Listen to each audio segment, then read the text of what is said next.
Chapter 13, The Test of Manhood. The Pony Express was established at the most dangerous period in Nevada history, from the time the first explorers made their way across the Great Basin. The Piute Indians had been unfriendly, often abused by gold seekers on their way to California. Their hatred for white men had grown steadily.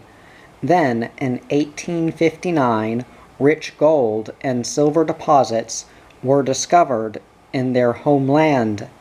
Carson City and Virginia City sprang up, and hundreds of prospectors poured in, swarming through the hills, killing the game and cutting down the nut trees that furnished most of the Piute's food.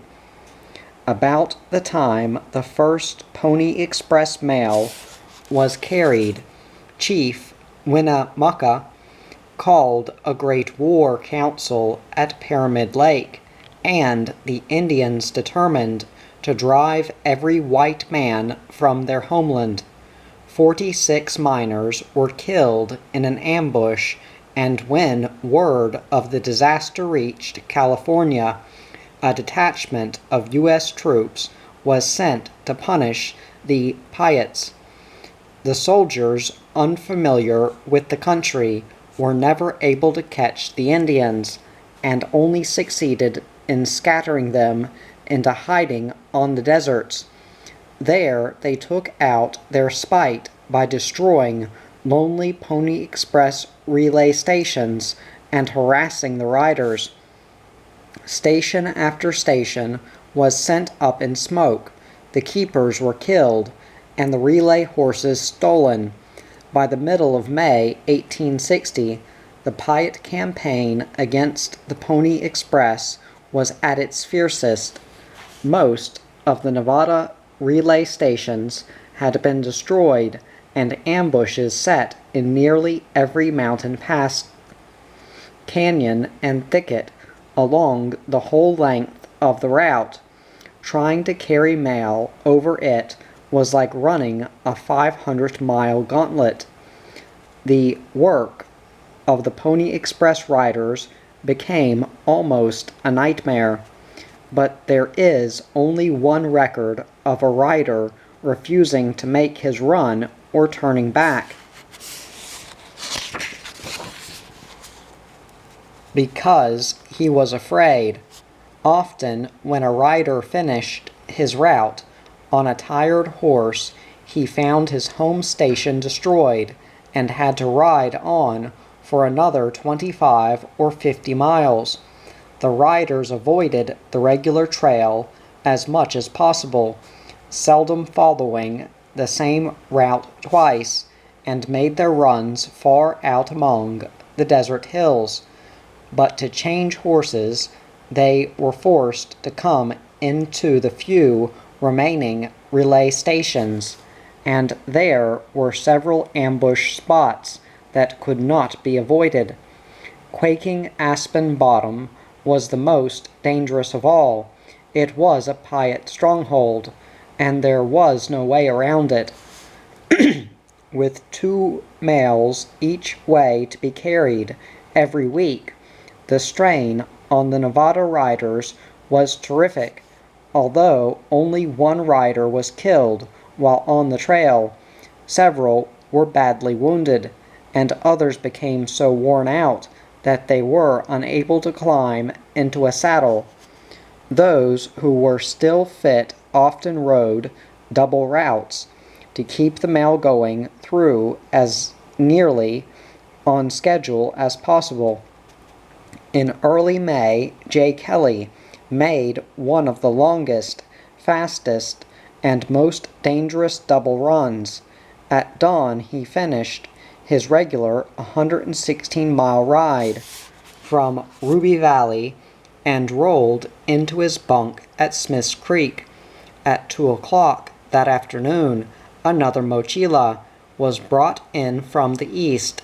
There was no other rider to take it over the 117-mile ambush trail to Fort Churchill.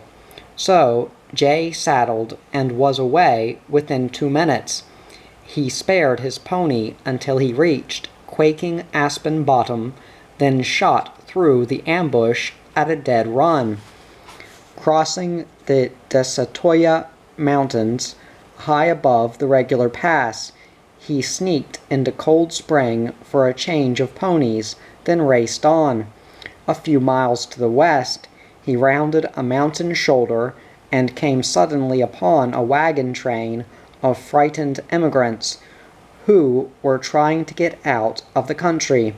They opened fire the moment Jay rode into sight, and they were excellent shots. Bullets screeched within inches of his head, and he had to ride for his life to get past without being killed. Jay reached Fort Churchill at midnight, and had slept less than 4 hours when Bob Haslam brought in the eastbound mail from Friday's station. At the sound of Bob's war whoop,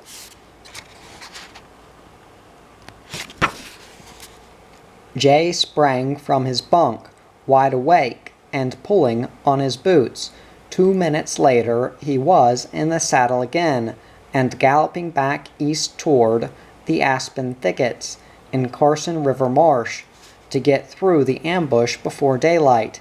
He took the trail at reckless speed, risking the possibility that his pony might fail to make a sharp bend and be mired in a bog. Out of the marsh at dawn, Jay made a quick relay at Stillwater and passed Sand Springs soon after sunrise. He was halfway to Cold Spring when he again came upon the immigrants, camped with their wagons drawn into a circle and sentries posted. Still angry, Jay rode into their camp, shouting that he was an American and demanding to know why they had shot at him the day before. "Was that you we shot at?" they asked in surprise. "The way you was ridin', we was sure you was an Injun, burned brown by the desert sun, and usually dressed in ragged buckskins. Jay did look like an Indian, and he rode like one. At Cold Spring he chose the fastest horse in the corral, spared it carefully in the rugged 12-mile climb over the Desatoyas, then raced it through quaking Aspen Bottom. At such a speed, and lying against his pony's neck, he made so poor a target that no shot was fired at him. Out of the ambush thicket and safely up the trail, he stopped to let his winded pony catch its breath. As he looked back, he could see the treetops being swayed by the Indians running among the slender trunks. A few days later, 2 U.S. soldiers were killed while trying to run that ambush. With quaking Aspen Bottom passed, Jay let his pony climb the Shoshone Range at an easy pace. He was beginning to get a bit tired himself. It was 2 o'clock in the afternoon when he reached Smith's Creek and crawled back into the bunk he had left just 24 hours before. But in that 24 hours, he had made the longest single day's ride, 234 miles, ever made by a Pony Express rider. When the Indian trouble was at its height, Wash Perkins and Billy Fisher doubled up on the Ruby Valley Run and barely got through alive. Every relay station for more than 100 miles had been destroyed, so they had no change of mounts. All through the night, Indian fires burned along the trail, forcing them back among the desert hills. At daylight, signal smokes rose all around them, ducking, dodging, avoiding ambush spots, and often having to race for their lives, they kept out of rifle and arrow range until nearly noon. Then, when they were within 20 miles of the end of their route, they had to cross a high mountain range. The only possible way was through a pass that they knew would be ambushed. At its narrowest point, the canyon was choked by cedar thickets, crowded close to the trail. Wash and Billy rode cautiously until they reached the cedars, then struck spurs to their horses.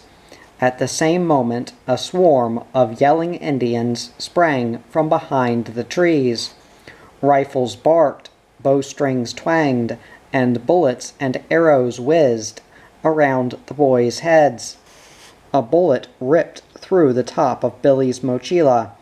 An arrow pinned Wash's pants leg to his saddle, but their horses, spent as they already were, carried them through and outran the Indian ponies. These Pony Express horses had heart and courage to match that of the men who rode them. Wash Perkins had ridden one of the finest on the line. It took him through to the end of his run without a falter, but it never walked again. It had given willingly every ounce of its strength and its life. The next morning its muscles were set as solidly as stone. It couldn't be led from the stall, and died standing on its feet. Many of the Pony Express riders escaped death by narrow margins, but Nick Wilson's was the narrowest. Nick was a Mormon boy in his late teens, riding into Spring Valley Relay Station. He found no keeper waiting with a fresh horse. Since the station was not burned and a few relay horses were grazing nearby, he did not suspect an Indian attack. Jumping to the ground, he unsaddled and started to the stable for a remount. He was nearly there when he heard a war whoop and looked up to see two Indians driving away the relay horses. Yanking the six-shooter from his belt, Nick raced after the Indians, shouting and shooting as he ran. Well out of range, they trotted the horses toward a cedar-covered hilltop. Nick should have suspected an ambush, but he was too determined to get the horses back. He was gaining on the thieves, and without any thought of danger, chased them into the cedar grove. He had barely run in among the trees when an Indian leaped into his path. Before Nick could raise his six-shooter, a stone-tipped arrow was flying at his head. His last memory was of trying to dodge it. Fortunately, two boys who were making their way out of the desert found Nick a few hours later. The arrow had struck him 2 inches above the left eye, and more than half of the arrowhead was buried in his skull. The boys tried to pull it out, but only managed to pull the shaft out of the stone tip. They were sure Nick was already dying, but rolled him into the shade and hurried to the next relay station for help. Next morning, when 2 men rode out to bury the dead Pony Rider, they found Nick still breathing, though unconscious. They tied him across a saddle and took him to Ruby Valley, with no expectation of his living out the long trip. Again, he surprised them. A doctor took out the arrowhead and patched him up. In a few days, he regained consciousness, and in a few weeks he was back riding the Pony Express. Nick Wilson lived to be a very old man, but he always wore his hat cocked low above his left eye to cover the deep hole made by the arrowhead. Chapter 14. Guard it with your life. At the height of the Piute Uprising, soldiers from Camp Floyd were sent into Nevada to punish the Indians. Being unfamiliar with the deserts, the officers often called upon Bart Riles to guide them. At noon on May 15, 1860, Bart had just returned to Smith's Creek from an 85-mile guiding trip when a rider brought in the westbound mail, stopping only to saddle his favorite Appaloosa pony. Bart took the mochila and cantered away on the 117-mile ambush trail to Fort Churchill. He quit the trail soon after leaving Smith's Creek, circled far to the north, and began climbing the Shoshone Mountain Range cautiously.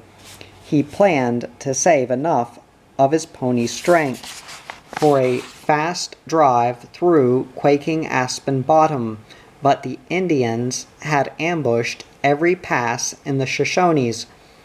3 times Bart was forced to outrace a band of well-armed warriors, and by the time he reached the thicket, his pony was too leg-weary for a fast run. Bart had barely entered the aspen thicket when an arrow whistled past his face. Ahead he could see no more than 15 yards down the winding trail, but there 2 warriors stood blocking his way with drawn bows. Dropping flat on his pony's neck, Bart charged them fiercely, hurrying their shots and making them miss. Spurring desperately, he drove his tired pony on at the very limit of its speed. From both sides of the trail, arrows whizzed past them, and rifles blasted from no more than 2 or 3 yards away. Halfway through the thicket, the pony staggered, nearly fell, then regained its feet and plunged on heavily. Glancing back, Bart saw that the white patch on its rump was streaming blood. A bullet had ripped across it, laying the hide open as if cut by a knife. Bart stopped spurring and urged the pony on with his voice. It was doing its best, and there was no sense in punishing it with the spurs. With every sharp twist in the trail, the pony staggered, faltered, and drove on at a slower pace. The trees were thinning, and the end of the thicket was only yards away when Bart was nearly knocked from the saddle. There was no sharp pain, but he felt as if he had been hit in the side with a sledgehammer.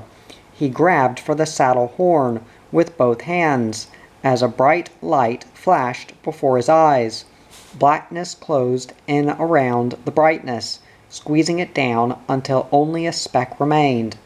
Then the speck flickered out. When Bart came to, his hands were locked to the saddle horn, and his pony was struggling up the steep trail toward the pass through the Desatoya Mountains. It was only then that Bart realized he had been shot. A burning, aching pain dragged at his stomach. From above each hip, blood oozed down the legs of his buckskins and dripped onto the mochila. Dimly, Bart realized that a bullet, fired from close range, had passed clear through him.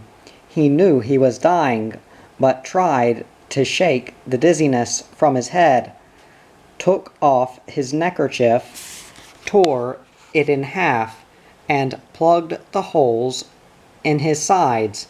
Then slowly, fumblingly, he ripped the hem from his jacket, tied it around his waist, and knotted himself tightly to the saddle horn. It was still 10 miles to Cold Spring, and he knew he could never stay conscious to get there. If he fell from his pony, it would stop or leave the trail, and the mail would be destroyed by the Indians. If he could keep his body in the saddle, whether unconscious or dead, the pony would stick to the trail, and keep going until it reached the station. From the Cold Spring Station, keeper Jim McNaughton and Jay Kelly saw an Appaloosa pony limping slowly down the mountain trail in the gathering twilight. It looked like a pack horse, with the pack slipped far over to one side, but they knew the pony to be Bart's, and they knew only too well what the sagging pack would be. Mounting, they raced up the trail to meet the staggering pony and its burden. Bart's body hung from the saddle horn like a blood-soaked bag of grain, his head resting on his knee. At first they could not be sure that he was breathing, but there was a weak murmur of pulse in his wrist. The men who made the Pony Express successful were too strong to be deterred by tragedy. As Jim McNaughton lifted Bart gently from the saddle, he told Kelly, "I'll get him back to the station and do what I can for him, Jay. You run that mail on through to Churchill. With night a-fallen, you can probably make it all right." Jay stripped the blood-streaked mochila from Bart's saddle and tossed it across his own. Jim McNaughton had barely turned down the trail, with Bart in his arms, before Jay raced past them, heading out on the 87-mile night ride to Fort Churchill. All through the night, Jim McNaughton sat at Bart's side, tending his wounds and trying to rouse him enough to swallow stimulants. Toward morning, semi-consciousness returned, but only long enough for Bart to whisper a few words about the ambush. At dawn, he roused again and mumbled, "Diga al Señor Bob K. guard con mi vida." "Tell Mr. Bob that I guarded it with my life."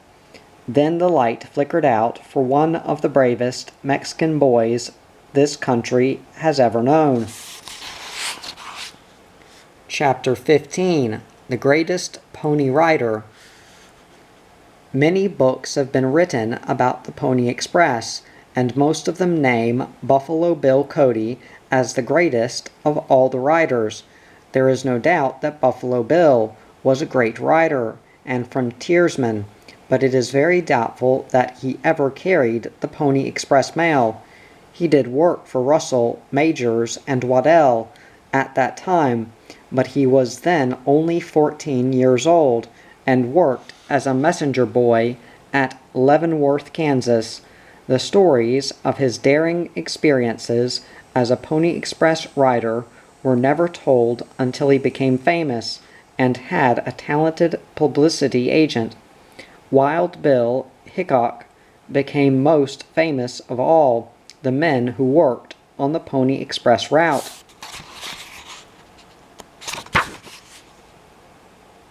But he was not a rider.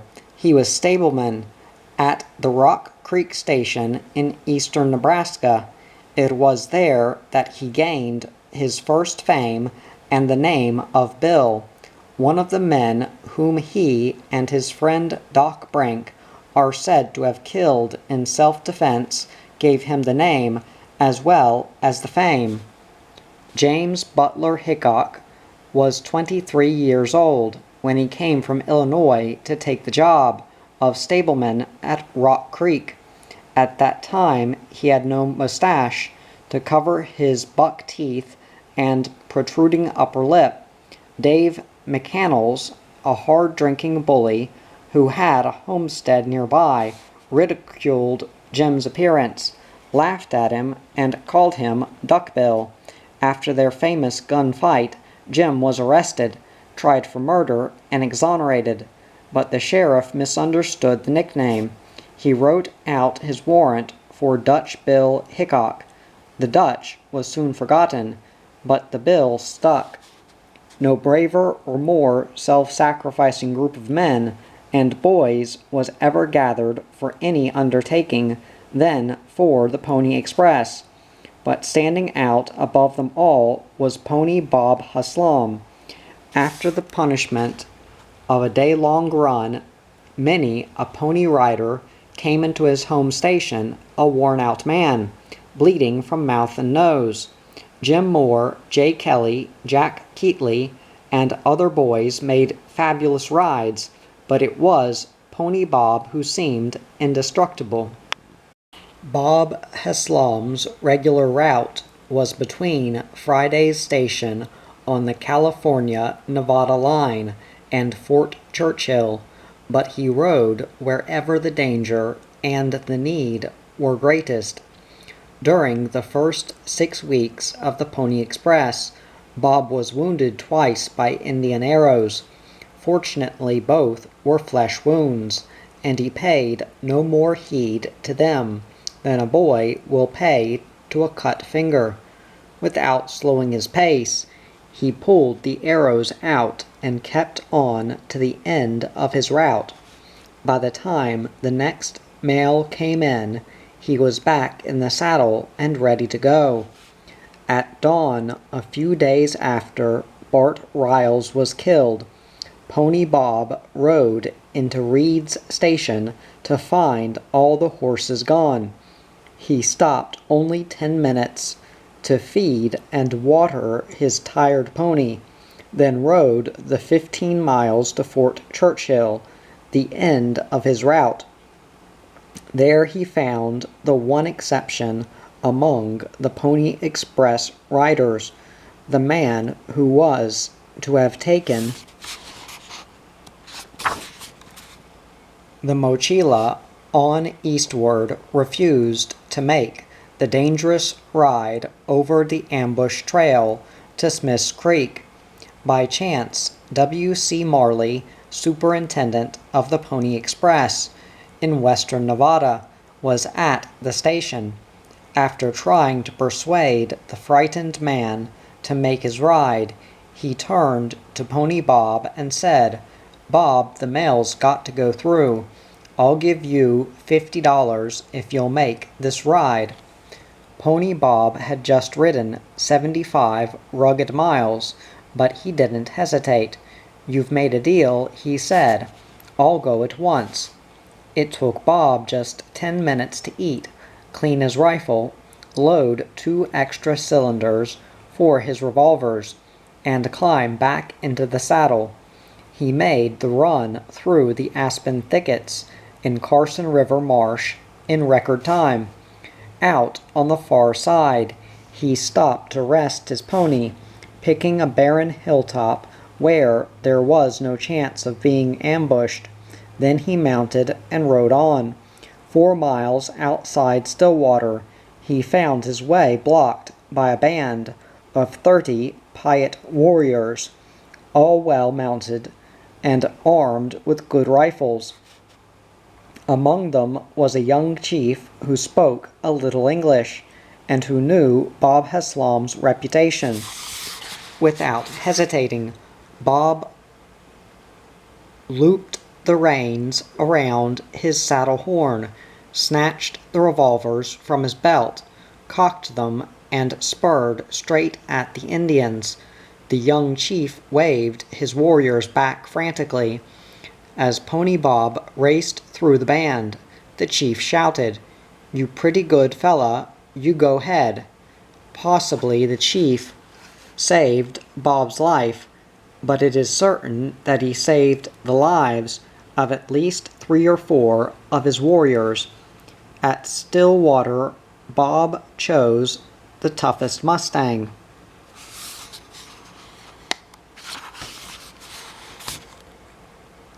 In the corral, and rode on in the broiling sun for 20 waterless miles to Sand Springs. He spared his remount on the long climb up the Stillwater Range, then made up time down the mountains and across the desert to Cold Spring, 87 miles out from Fort Churchill. Night had fallen when Bob rode out of Cold Spring. Because of good luck or his reputation, He had seen no Indians since the band had tried to block his way west of Stillwater. Ahead lay the 30 most treacherous miles on the route. Both relay stations had been burned, and midway to Smith's Creek, the end of his route was quaking Aspen Bottom. Bob doubted that his luck could hold, but saved back enough of his pony's energy for a quick dash through the aspen thicket. Racing through, he could hear the Indians whooping and yelling, but they lacked the courage to block his way, and in the blackness he gave them no target to shoot at. At midnight he rode into Smith's Creek, turned the mochila over to Jay Kelly, and called it a day's work. 192 miles over the most dangerous trail on the continent, and with only 2 10-minute breaks. Pony Bob got 9 hours rest at Smith's Creek before the westbound mail was brought in. Then he set out for Cold Spring, saving his pony's strength for a fast sprint through quaking Aspen Bottom. In the 2-mile run through the aspens, no shot was fired at him, and he heard no whooping from the Indians. To any other man this might have seemed good luck, but it worried Pony Bob. Bob knew the Piutes, if they had left their stronghold in the aspen thicket, they had gone to make an attack elsewhere. He had seen no sign of them along the trail from Smith's Creek, so they must be going to attack the stations to the west. He drove his pony hard on the climb to the top of the Desatoyas, then raced recklessly down the far side. When Bob reached Cold Spring, he found his fears to be more than justified. The station had been raided, the keeper and his helper killed, and all the horses stolen. From the signs, Bob knew that the raid had been made soon after he passed the day before. That accounted for the whooping he had heard when he rode through quaking Aspen Bottom. The Indians must then have been working themselves into a frenzy for the attack, knowing that the trail back to Smith's Creek was safe from Indian attack or ambush, and with his pony already tired from a 30-mile run, Bob might have been expected to turn back, but no such thought entered his mind. Tracks showed that the Indians, more than 100 strong, had taken the trail to the west. Since everything between had already been destroyed, their next attack was sure to be at Sand Springs, 37 miles farther on. Scraping through the ruins, Bob found enough grain to feed his pony, gave it 20 minutes to eat and rest, then watered it and rode on. From Cold Spring he circled far to the south, around the Stillwater Range. It would add 18 miles to his ride, but darkness was coming on, and the Indians might stop to camp before crossing the mountains. Besides, his pony was less apt to give out if it could be saved the hard climb over the range. Anxious as he was to make time, Bob held his pony to a jogging trot until full darkness had fallen. He picked his way among the tallest sagebrush, keeping away from any bare spots where an Indian lookout on the mountains might spy him. The moon was rising when Pony Bob circled the southern tip of the Stillwaters. From there, his shortest route would have been straight across the desert to Sand Springs. But he turned his pony back to the north, hugging close to the foot of the mountains. He kept his ears tuned sharply to every sound of the night. For half an hour he heard only the whining hoots of the screech owls and the lonesome howl of the coyotes singing their evening song to the rising moon. Then came the sound he'd been waiting for. From high on the mountains came the far-off, deep-throated howl of a wolf. Bob slid a hand along the pony's shoulder and patted its neck.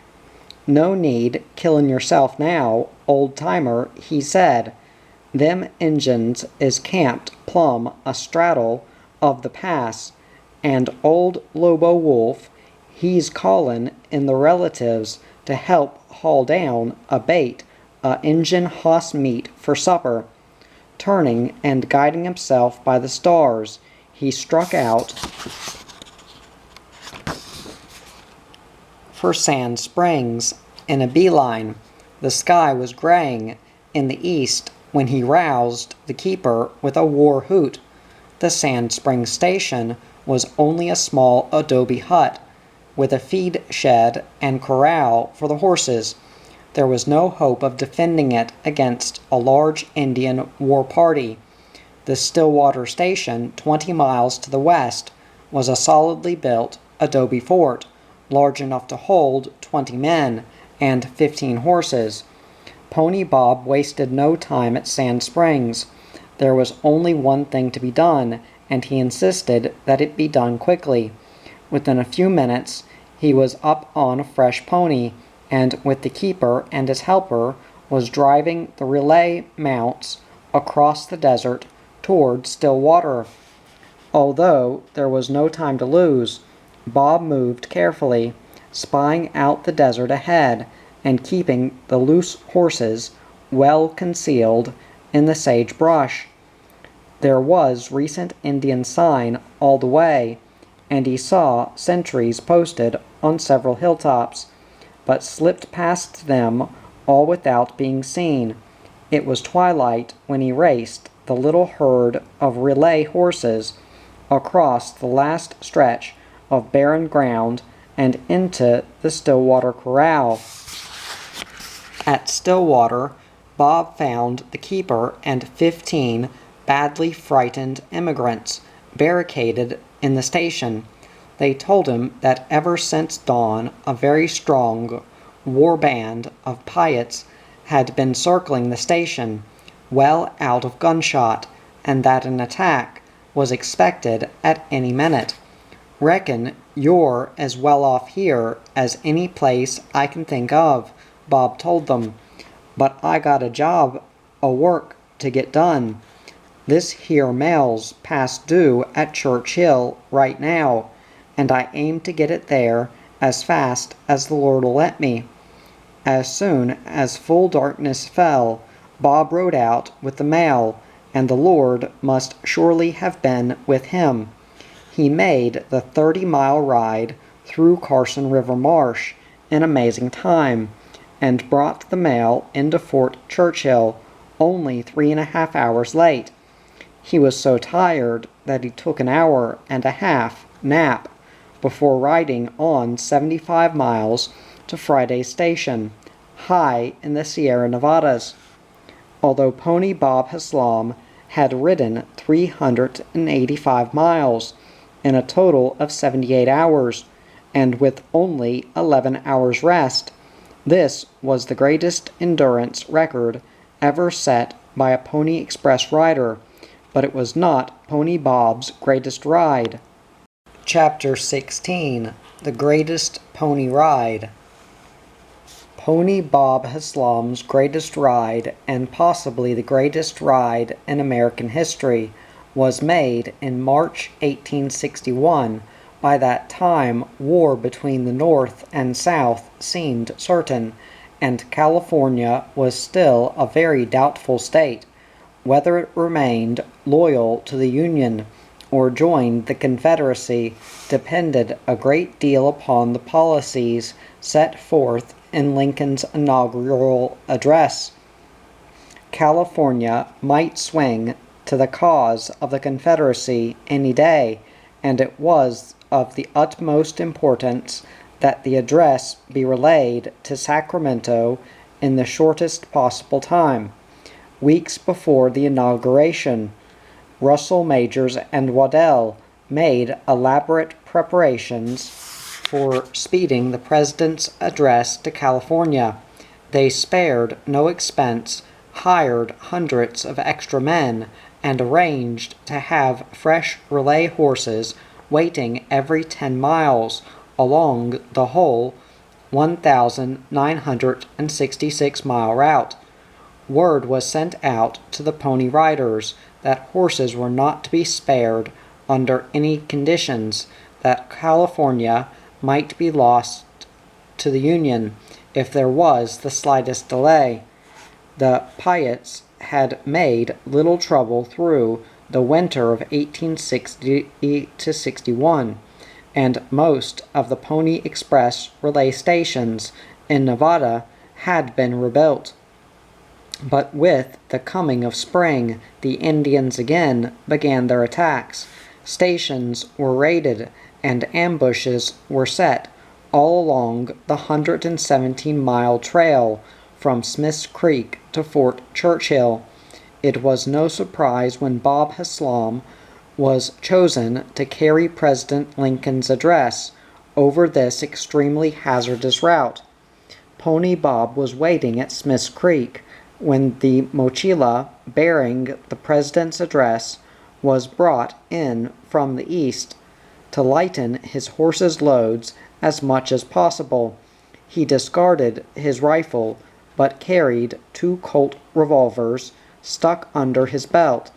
With a change of horses at Mount Airy and another at Castle Rock, he made the fastest time ever ridden to Cold Spring.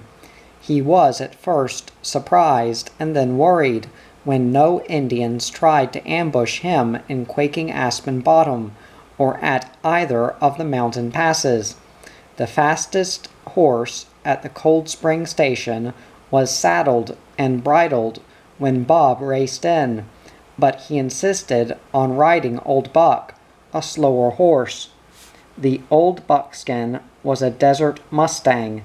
As a colt, he had been caught and broken by Indians, who must have abused him. He could smell Indians for miles across the desert, and he hated them as few horses can hate. To the west of Cold Spring, the trail led through a desert valley, thickly dotted with clumps of sagebrush and greasewood, some of them higher than a mounted rider's head. This was a perfect place for an Indian ambush, and Pony Bob was sure that one would be set somewhere along the trail. He might have circled wide to avoid it, but this would have cost precious time. He touched spurs to Old Buck and put him straight down the trail at a brisk canter, watching the wise old mustang's ears as he rode. 2 miles out from the station, Buck raised his head quickly, pointed his ears straight ahead, and snorted. There was a very light breeze blowing from the west, and Bob knew it had brought the scent of Indians to Old Buck. He guessed from the lightness of the breeze that they would be about 2 miles away, and they would certainly have the trail ambushed. Bob slowed Buck's gait to an easy lope, looped the reins around the saddle horn, and drew his revolvers, cocking them and checking both cylinders. A mile farther on, Buck began bobbing his head and snorting angrily. If the old mustang could have talked, he couldn't have told Bob more plainly that Indians were close ahead and that there were many of them. There was still plenty of time to turn back safely, or to circle cautiously around the trap and avoid it. But Bob rode straight on, leaning forward to stroke the buckskin's neck. "Simmer down, old bird dog, simmer down," Bob whispered to him. "Keep that head up and them ears a-workin'. I'll need to know right plumb where them varmints is at," as if understanding what Bob had said. The old buckskin stopped snorting, changed his gait to a shuffling, noiseless pace, and held his head high. Bob rose to his tiptoes in the stirrups, but could see nothing more than a sea of green-gray brush, tops spread out across the desert. A quarter-mile farther on, Buck pointed his ears quickly to right and left, and the nerves twitched in his shoulders. This was it. Indians were flanked out on both sides of the trail, and there were lots of them. Pony Bob dropped flat along the mustang's neck, revolvers eye high and spurs raking. Ears tight back, yellow teeth bared, and muzzle stuck straight out. Old Buck turned on the speed. At the same moment, the piot war shriek ripped the desert stillness to shreds. War-painted Indians boiled out of the brush like a swarm of ants. Rifle shots cracked from both sides, in front and behind. Arrows filled the air like straws in a hurricane. Bob held his fire, depending on the speed of his horse to take him through. But old Buck fought back. Without breaking his pace, he snaked his head from side to side, slashing his teeth at any naked shoulder within reach. This was no ordinary ambush. The Piutes had too often been outrun by swift Pony Express horses, and this time they had set their trap carefully. Pony Bob had no sooner burst through the main ambush than he found himself surrounded by mountain warriors, several of them on stolen Pony Express horses. One by one the Indian ponies fell back, but on Old Buck, Bob couldn't hope to outrun the swift express ponies. Few men have ever had greater affection for fine horses than Pony Bob Islam. But there was only one way to get out of this ambush, and he took it. He wasted no useless shots at Indians, hanging against the far side of their ponies and shooting under their necks. There were only 12 shots in his 2 revolvers, and he'd need every one of them. Holding his fire until an express pony was within sure range beside him, Bob took careful aim for the heart and squeezed the trigger. 3 of the stolen ponies were down, and 3 were left when an arrow ripped into the muscle of Bob's left arm, hit the bone, and stood quivering. The arm dropped, useless, but Bob's fingers still clutched the half-empty revolver.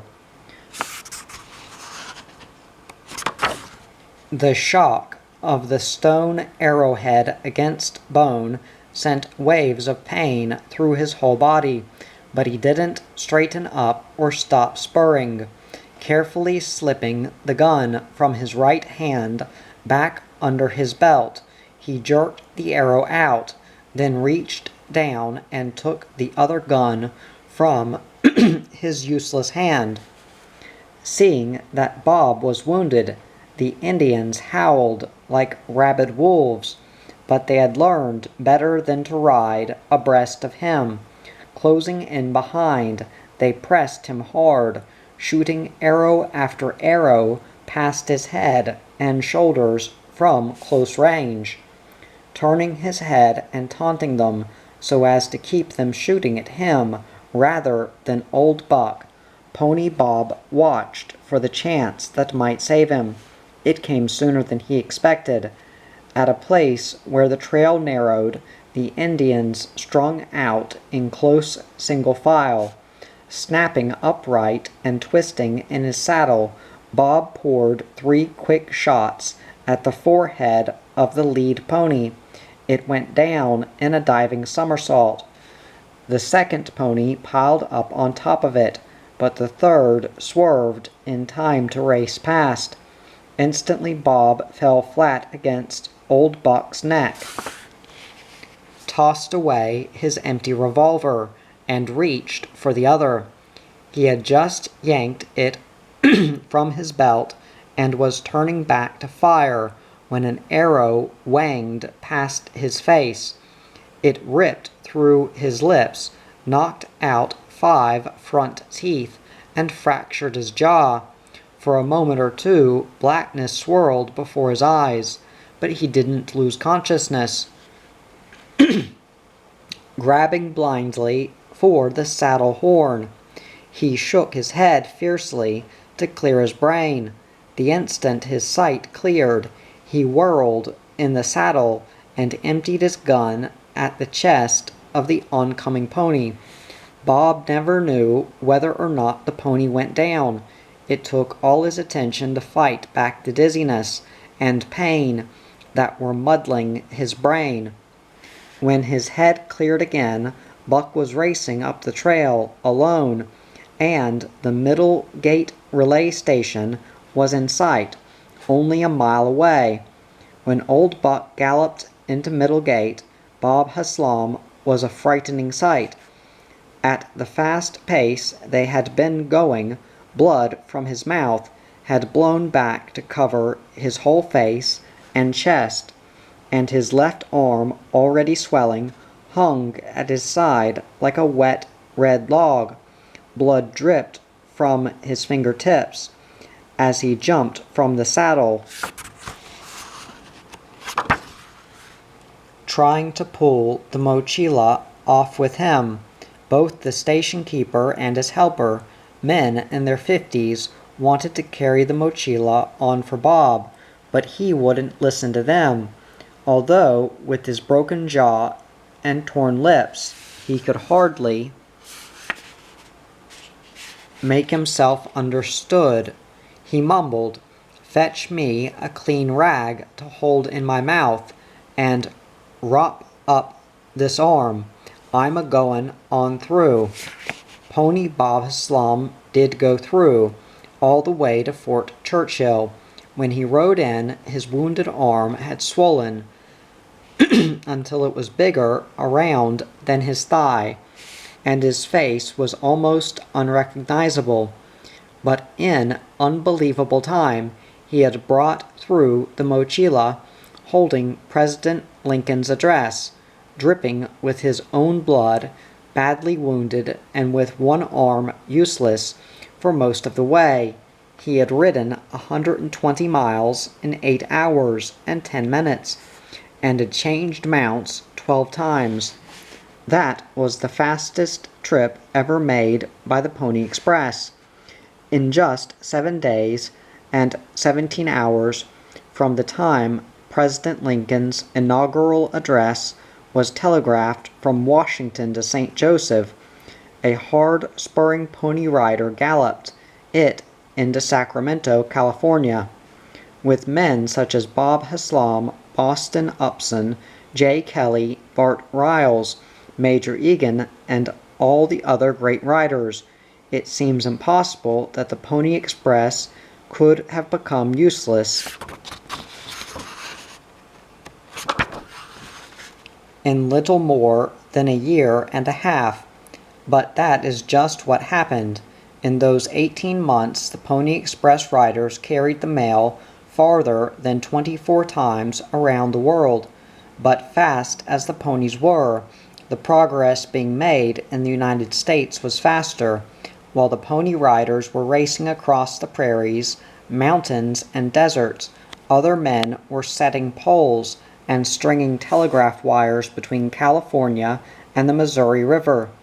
On October 24, 1861, the telegraph line was completed, the first message sent from Washington to San Francisco, and the need for the Pony Express was ended. Although the Pony Express was short-lived and lost its owners many thousands of dollars, it was far from being a failure. it had accomplished the two great tasks for which it had been established. It proved the central overland route across the Rocky Mountains to be passable the year around, and California had remained in the Union. If, as some historians say, the riders of the Pony Express saved California for the Union, then our debt to them is greater than all our respect and admiration can ever pay.